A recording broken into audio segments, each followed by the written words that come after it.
c'est intéressant ce que vous dites parce que je pense qu'on part pas du même constat. Le chaos, c'est M. Macron qui le met depuis 7 ans dans notre pays. C'est lui qui a tout saccagé. Les services publics, l'hôpital, près de 30 000 lits supprimés sous son mandat. L'éducation nationale, il n'y a pas eu une école aujourd'hui dans ma circonscription où il n'y a pas eu un problème de non-remplacement d'enseignants. Je peux prendre aussi le cas de tous les agents de la fonction publique qui n'ont pas vu le point d'indice relevé ces dernières années puisqu'il est gelé.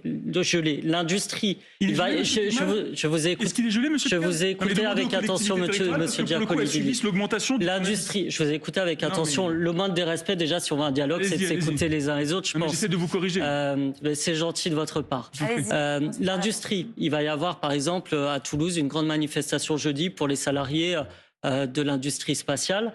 Et on pourrait rajouter comme ça un certain nombre de faits qui font que la vie des gens s'est considérablement détériorée. Par ailleurs, le chaos institutionnel, c'est vous qui l'avez fait avec M. Macron qui a décidé seul d'une dissolution dont il n'accepte pas l'augure du résultat. À partir de là, le seul moyen de stabilité pour nous, c'est effectivement que M. Macron s'en aille.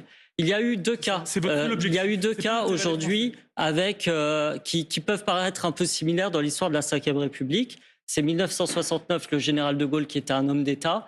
Et c'est aujourd'hui M. Macron qui est plutôt proche de Narcisse que d'un homme d'État à s'accrocher au pouvoir pour absolument durer jusqu'à 2027, alors que la stabilité, si on la veut, c'est de remettre le choix dans les mains des Françaises et des Français, qu'ils se prononcent en conscience au cours d'une élection anticipée présidentielle qui débouchera sur une majorité qui mettra un cap politique. C'est symptomatique.